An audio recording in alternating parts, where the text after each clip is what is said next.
As many Pokemon fans know, the Pokemon world is a vast one, and within its vastness comes unexplained phenomenons. Many of these are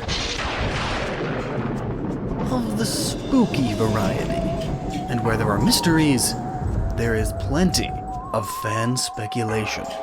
This is a collection of 10 short and sweet, spooky Pokemon theories.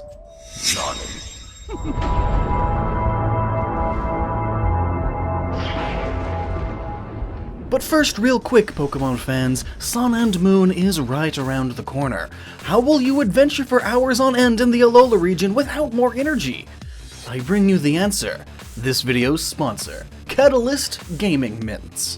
Each tin contains more energy than a 6-pack of energy drinks, and contains Siberian Eleuthero root, making the energy last longer without the jitters and crashes. It even helps with memory retention so you can practice your battle strategies and remember them.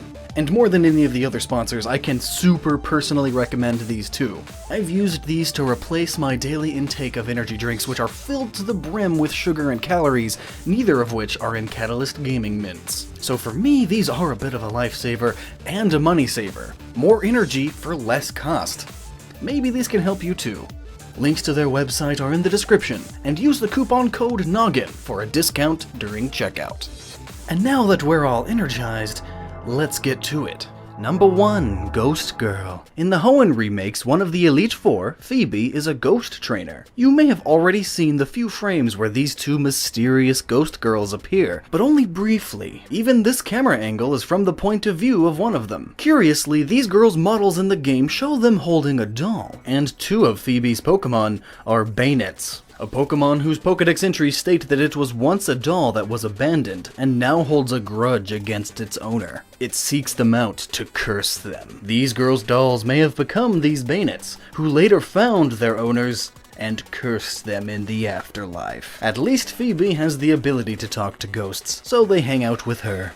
Number 2, a horde of faceless men. At one point in X and Y, you enter a haunted house where you find a creepy old man standing there by himself. He tells you a very creepy story in which he is rummaging through the darkness before finding a faint light which allows him to see a man huddled in the corner, who yells, "Stay back!" He then asks, "Please, can't you help me?" To which the huddled man yells, "I'm not talking to you! Don't you see them behind you? A horde of faceless men!" And that ends his tale. Horde is a choice word here, as Pokemon X and Y is also the game that introduced Pokemon hordes, meaning battles where you fight 5 Pokemon at once. So 5 is a horde. Also, during this story, the camera is snaking its way down as if you are being watched. Perhaps one of the legendary Pokemon in X and Y is watching you. Zygarde, as it does watch over the world. And it does have these 5 large tendrils around its back. And in the dark, it does look like these could be a horde of faceless men. Ghosts of a sort.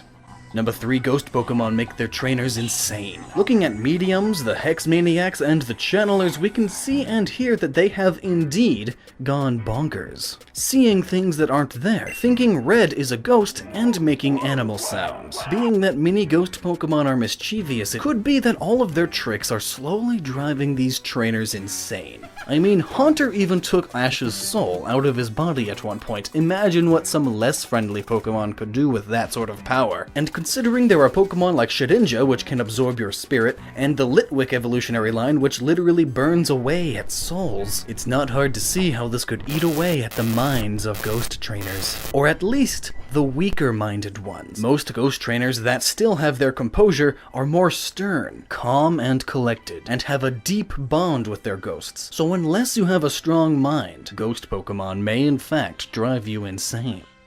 Number 4, is Ghastly a dead Cloister?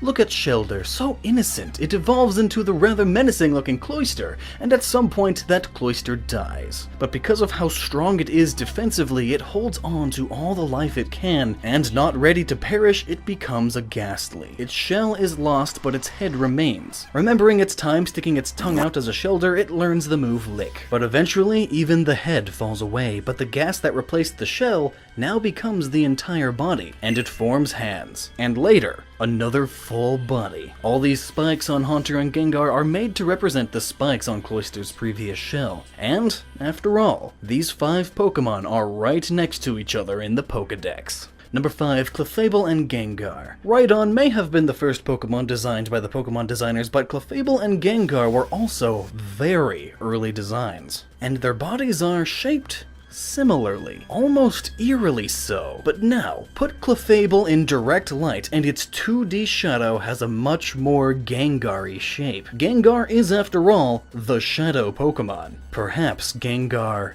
is the shadow of none other than Clefable, a bright pink fairy thing to counter this dark evil ghost. Number 6, the Frostlass. In Sinnoh, while heading up Route 217, you come across a lone house. In it, you find a woman by herself, sitting at the table, and she whispers, "A person.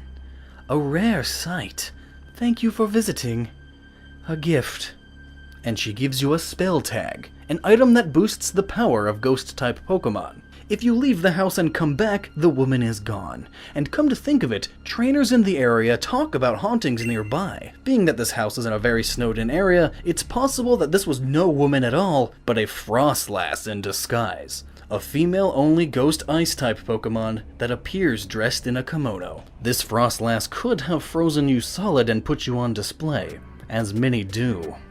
Number 7, Pokball Possession. As we clearly see in the Pokemon anime, Ghastly, Haunter, and Gengar are all able to possess objects and move them around, but in the end they are still Pokemon, and thus are able to be captured by a Pokeball. In a sense, the Pokeball is possessing the Pokemon, but now reverse the roles and have a ghost Pokemon possess a Pokeball. Only now, because it's a Pokeball, the Pokemon possessing it cannot escape. It is trapped eternally. And those Haunter eyes look quite a lot like Voltorb. Number 8, Shuppet and Rotom. Rotom is an electric ghost that likes to possess objects, mainly appliances, but possession nonetheless. The Reaper Cloth is a powerful object for ghost-type Pokemon. It even evolves Dusclops into Dusknoir. And now, if you were to drape a Reaper Cloth over Rotom, well, it looks like a Shuppet, does it not? Shuppet is also only slightly taller and heavier than Rotom, explained by the weight and dangling of the cloth. Shuppet can also learn quite the number of electric moves, which is uncommon for ghost Pokemon. Shuppet and Rotom also share mischievous personality traits in the anime. This relation is quite uncanny. Number 9, Parasect is a zombie. Paras is a bug grass type Pokemon that has these little mushrooms growing on its back. It is shown in the anime that they do not always have these mushrooms and they can be taken off. Also note that Paras has pupils. Its evolved form, Parasect, has 2 key differences. The most obvious is that the mushroom is now most of its body mass, and its eyes have rolled back into its head. This mushroom may be the actual Pokemon, a parasite, much like Cordyceps, a family of mushroom that takes over the minds of various insects. Parasect is a zombie, much like the zombies from The Last of Us. And number 10, Interdimensional Gengar. Somewhere on the other side, a being is doing all it can to press itself into our reality. As it begins to break through, all it can manage is a gaseous form, a gaseous face. But as time goes on and it gains more power, it manages to bring its hands into our perception of existence. And as it uses the power of the dreams it eats, it claws away at the barriers between worlds and pushes its whole body into ours. Now its form is complete. A Gengar. But it's not quite done yet, as when its true power is unleashed in its mega form, it has finally done it. Its hands and feet are now fully planted into our reality. And there is no going back.